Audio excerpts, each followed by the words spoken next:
दोस्तों ये एक ऐसे भूतिया ढाबा की रियल स्टोरी है जो आप पहली बार सुनोगे।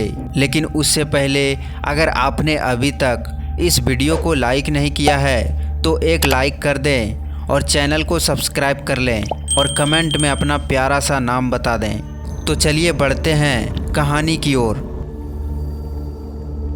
लगभग 700 किलोमीटर ड्राइव करने के बाद मैं थक कर चूर हो चुका था और मेरी आंखें और मेरी कमर जवाब देने लगी थी। लिहाजा मैंने बीच में रुकने का फैसला किया। फिर जब मैं हाईवे से सटे एक ढाबे पर पहुंचा तो मैं वहां पर कुछ घंटों आराम करने का फैसला किया। मैं और मेरा दोस्त जिस ढाबे पर उतरे वहां पर पहले से ही कई गाड़ियां खड़ी थी, उनमें से ज़्यादातर ट्रक थे।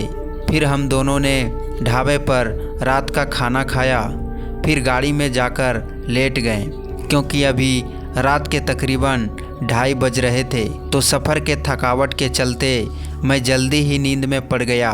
मगर कुछ ही देर बाद जीत ने मुझे जगाते हुए बोला, अरे यार वो देख, वहाँ वो कौन है जो गाड़ियों के आसपास मंडरा रहा है। मेरी आंखें अभी भी नींद के आकोश में डूबी हुई थी, जिसके चलते मैं कुछ ठीक से ना तो देख पा रहा था और ना ही मेरे देखने की इच्छा हो रही थी। जब जीत को लगा कि मैं उठने से रहा तो अकेले ही गाड़ी से उतर गया, मगर नींद में होने के कारण मैंने उसे रोका नहीं। उसके जाने के बाद अचानक ही मेरी गाड़ी हिलने लगी। गाड़ी के हिलने से ऐसा लग रहा था कि कोई गाड़ी को पीछे से धक्का मार रहा हो, जिस वजह से मैं गाड़ी से उतरा ये देखने के लिए कि आखिर किसकी मौत आई है जो बेवजह गाड़ी को धक्का दे रहा है।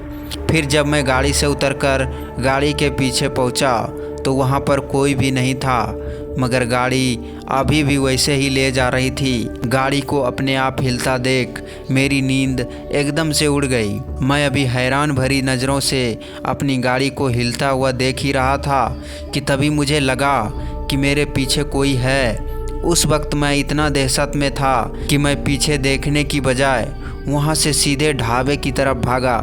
मगर जब मैं ढाबे पर पहुंचा तो ढाबा बंद हो चुका था और अब वहां पर कोई भी मौजूद नहीं था। किसी को ढाबे पर ना पाकर अब मैं और भी ज़्यादा घबराने लगा। तभी पीछे से जीत ने आवाज़ देते हुए कहा, अरे भैया यहाँ क्या कर रहे हो, चलो चलते हैं। जीत की आवाज़ सुनकर मुझे थोड़ी राहत मिली। मैं धीरे से पीछे पलटा और जब सामने देखा तो पाया कि अजीब सा लंबा चौड़ा आदमी मेरी ओर बढ़ चला आ रहा था और जीत कहीं दिखाई नहीं दे रहा था। वो आदमी बड़ा ही भयानक था, जिसे देखते ही मेरे पैर वहीं जम से गए थे। अब मैं चाहकर भी वहाँ से भाग नहीं पा रहा था और देखते ही देखते वो मेरे एकदम से करीब आ गया और मुझे सर से पैर तक घूरते हुए सूंघने लगा। मुझे सूंघते सूंघते उसने एकदम से मेरी गर्दन से पकड़कर घसीटते हुए ढाबे के तंदूर वाली भट्टी की तरफ ले जाने लगा, जो कि दहक रही थी। शायद वो मुझे उस दहकती हुई तंदूर की भट्टी में डालने वाला था कि तभी एकदम से वहाँ खड़े अभी गाड़ियों के इंजन स्टार्ट हो गए और उनके हेडलाइट की रोशनी से वहाँ पर चारों तरफ दिन जैसा उजाला हो गया। वहाँ पर उजाला होते ही वो आदमी एकदम से हवा में गायब हो गया और मैं वहीं गिर पड़ा। उसके गायब होते ही उन गाड़ियों से उतरकर कुछ लोग तुरंत आ गए और मुझे सहारा दिया। उस रात मैं उन लोगों के साथ ही रहा, मगर जीत फिर कभी नहीं लौटा। काफ़ी छानबीन के बाद भी जीत का कोई अता पता नहीं चला।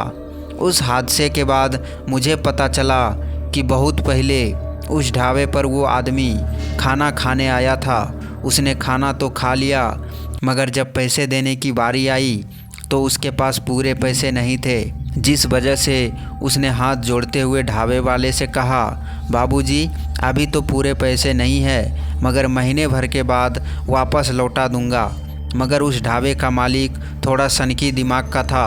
उसने पहले तो उस आदमी को खूब बुरा भला कहा और उसे पकड़कर दहकते हुए तंदूर की भट्टी में उसका सिर दे दिया, जिस वजह से वो आदमी वहीं पर तड़प तड़प कर मर गया। उसके दर्दनाक मौत के एक दिन बाद उसकी अगली रात ही उसके मालिक के आधी जली लाश उसी तंदूर के भट्टी में मिले, तब से उस आदमी की आत्मा उस ढाबे के आसपास भटकती रहती है। इसीलिए वो सभी को ही अपना दुश्मन मानता है।